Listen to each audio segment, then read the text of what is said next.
Vamos a mais um vídeo sobre esse tema, sobre o nosso canal, o canal sobre licitações, contratos administrativos e abordando não só os temas administrativos, mas em muitos aspectos vamos elaborar também algumas questões sobre o âmbito judicial, né? Que são as questões relacionadas aos contratos públicos e as consequências que eles podem gerar, inclusive a necessidade de muitas vezes a empresa contratada ingressar com ações de cobrança em virtude dos atrasos de pagamento que possam advir de um contrato administrativo, ou mesmo os efeitos de uma licitação que tenha se verificado algum vício. Então, o aspecto judicial pode desdobrar numa ação de improbidade administrativa ou numa ação civil pública, uma ação de ressarcimento de dano ao erário, ou às vezes uma ação penal, inclusive, né, que possa advir dessa contratação.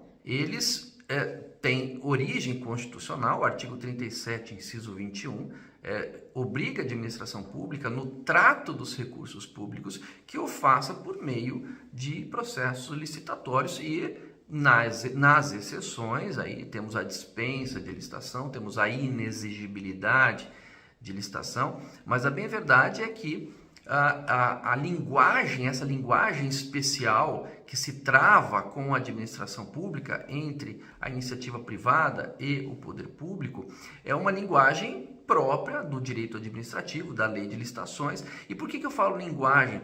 Porque existe nessa relação entre poder público e iniciativa privada um degrau, né? Um degrau existente, isso é claro, né? Isso vem do regime jurídico dos contratos administrativos, em que o poder público tem a prerrogativa de estabelecer a regra. E é óbvio, ele, cliente, ele que tem o dinheiro, ele que faz a regra, ele, poder público, que fala em nome do interesse público, ele faz as regras, ele estabelece as exigências para a seleção do candidato. Nesse caso, o candidato é a empresa que será contratada.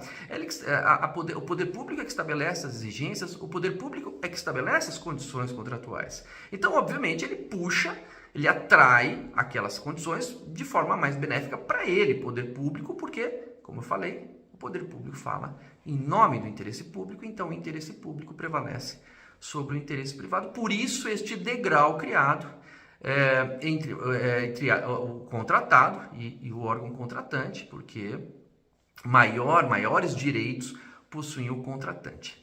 Mas, por mais que nós temos esse degrau, é bem verdade que o poder público é o maior contratante do país.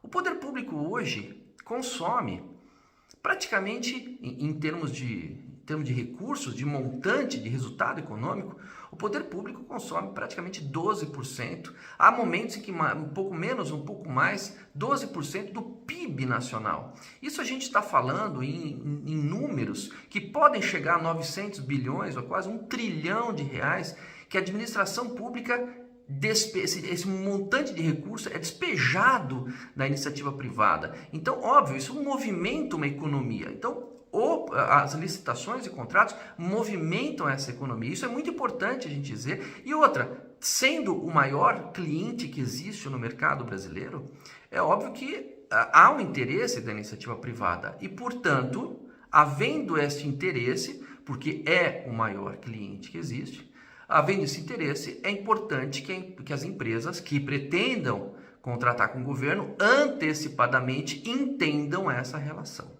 sob pena de ingressarem em processos licitatórios, em contratos em que a empresa pode se dar muito mal, né? Há regras, por exemplo, em que a empresa, quando ingressa na licitação, ela oferta a proposta, ela não pode simplesmente desistir. Isso seria uma violação ao Estatuto das Licitações e outra, com consequências gravíssimas para a empresa. Então, quando se pretende contratar com o governo, e como eu falei, é um cliente muito interessante, mas é um cliente que a gente precisa entender como funciona, a empresa privada precisa entender as regras antecipadamente, para justamente, como dito, não ingressar num processo que ela vai ter complicações depois, né? Complicações durante o processo licitatório ou durante a contratação. Então, de fato, essa linguagem o entendimento, a exata compreensão das regras da licitação são indispensáveis a quem pretenda contratar com o governo. E não simplesmente ingressar numa licitação sem conhecer absolutamente nada do processo. E aí sim, os erros, os efeitos, as consequências negativas poderão advir. Então, um fato muito importante, e aqui a gente tem que dizer, que é antecipadamente essa compreensão das regras. E, como dito também, repito novamente, o governo é o maior contratante do mercado brasileiro, então, portanto, deve-se dar uma atenção especial a esse tipo de contratação, quem, de fato, pretenda contratar com o governo. E é bem sabido que há um segmento da sociedade que talvez não queira, dos empresários, dos agentes econômicos, que simplesmente não queiram contratar com o governo pelos efeitos, pela responsabilidade, pelos riscos, né?